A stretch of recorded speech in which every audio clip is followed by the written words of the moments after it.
So, hi, this is Isaac for Pop Scoop, and I'm talking to Ian Axel and Chad Vaccarino of massive breakthrough duo A Great Big World. How are you guys? Hey, we're great. We're happy to be in London. Yeah, how are you enjoying your time in the UK so far? It's really awesome to be here. Honestly, we wish we had more time to explore and relax, but maybe next time because we're planning several trips back here this year.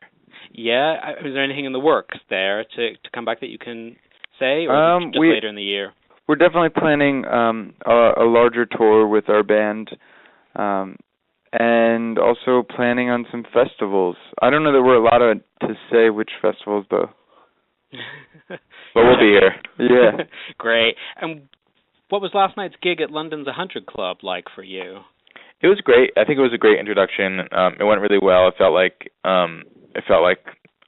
the crowd embraced us, and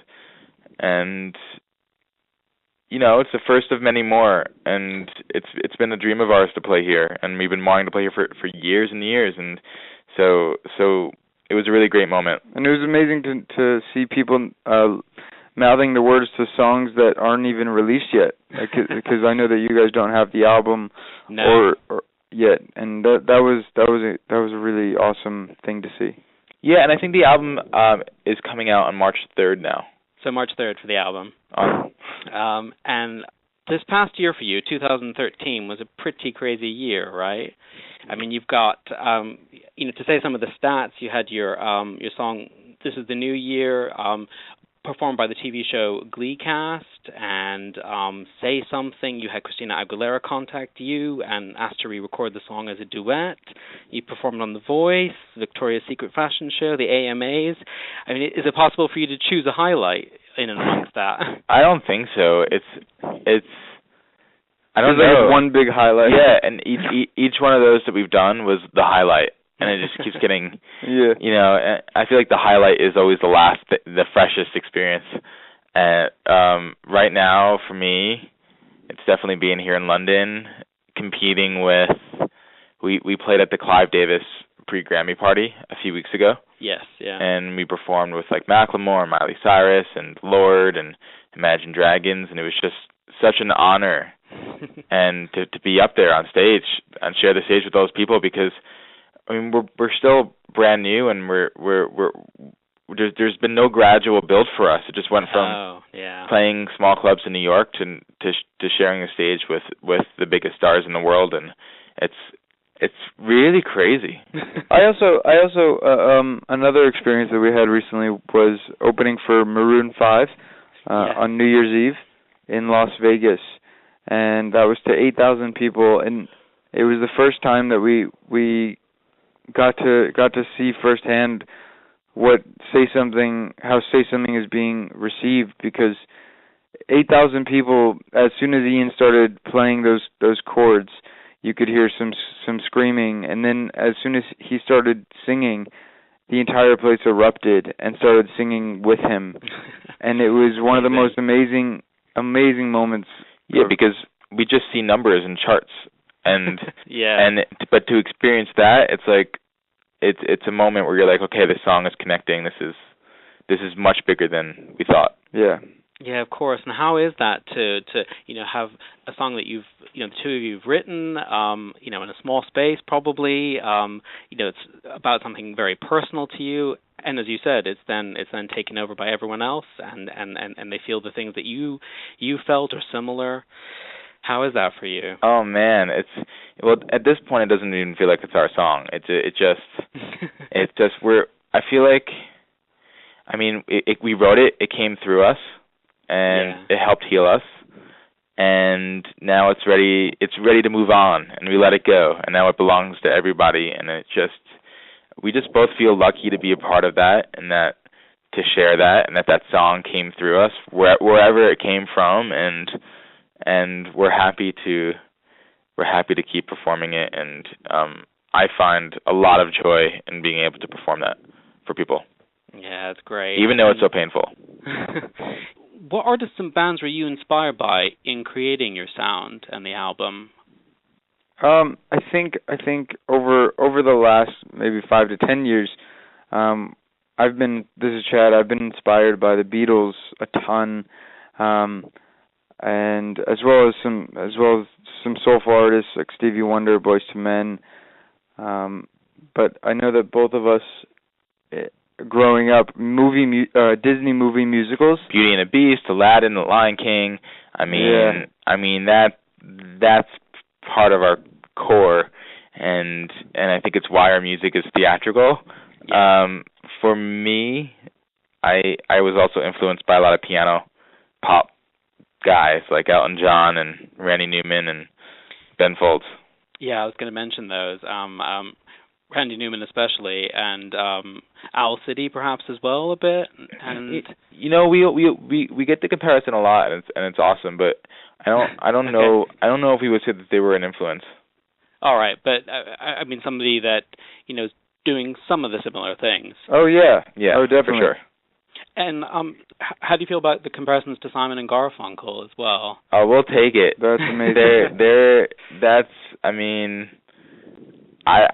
Oh my God! I don't know. I wish you can compare us to those guys. Yeah, I was gonna say I don't know that you can. Yeah. But you'll take it. We'll take it. And then there are a lot of different musical styles on your album too. I mean, you've got folk music a bit, piano jazz, gospel-inspired swing as well. What's your favorite style on the album or song that you perform? Wow. This is Ian. I love Rockstar and This Is the New Year. Okay. I think just upbeat, anthemic with like a piano, like a signature kind of piano hook.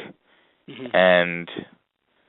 And we both sing on those songs, and they encompass pretty much everything that we're about. Right. I feel like for me, I feel like I definitely gravitate towards the more soulful vibe. So Shorty Don't Wait on the album would be my pick. Okay, yeah, it's a very different kind of track, and I can't wait to hear that more in the charts too, because it is different. But I mean, you're able to chameleon change with each one of those songs. It's like a variety show. Yeah. Yeah. That's a great way of putting it. And we've heard a rumor that you're working on a Broadway musical as well. Is there anything that you can tell us about that, or is it very top secret? It's sort of top secret. We can't really tell you what it's about, but we are working with some Broadway producers and an original book writer, and we've been working on it for a year and a half, and we are so proud of the music, and we can't wait to share it. It just takes so long to write, and especially with everything going on now with the great big world, it kind of slowed down our progress a little bit, but the goal is to finish it this year. That's great. I mean, is the process a bit different for that? You mean to write pop songs and to write songs for musicals at all? Yeah, it's very different. I mean, in the sense that you have to bring these characters to life through song, and and you also have to move the plot along of the story, and there's a lot that goes into just one of these songs. And you have to work with a lot more people, and it's a much larger collaboration. Yeah. Okay. Yeah. It takes so much more time than we ever imagined. And I mean, to talk about collaborations, I mean, of course, you've collaborated with a huge star of now, Christina. I mean, is there anybody else that you have on your dream list that you'd love to collaborate with? More duets? Yeah, totally. We would love to write a song with Ryan Tedder from One Republic. We think he's one of the best writers out there, and I mean, also maybe Taylor Swift. We've talked about that a little bit, and I think both of us would just, if we can't work with them, we would just love to be friends with Beyonce and Jay-Z. Yes, I think we all would. Yeah. And finally, what is the primary message that you would like to send out to the world and to your growing number of fans with your music and your debut album? Chad, let's go back and forth this. Okay. I have a one-sentence thing. Wait, actually, what was the question again? Our primary message. Primary message of the album and your music. Sure, I would love to say that love is the answer. It sounds a little cheesy, but it's the truth. And that, to be who you are is a big part of what we sing about, and that we're all connected, and sure, it's that love is the common thread. Oh, that's a great way to end. Thank you so much for talking to us, and we're excited about the single coming out, Say Something, on February 16th, and as you said, the album out a bit later in March here in the UK. Yep. Yeah, thank you. Thank you Great. for having us. Thank you very much. All right, bye-bye. Bye.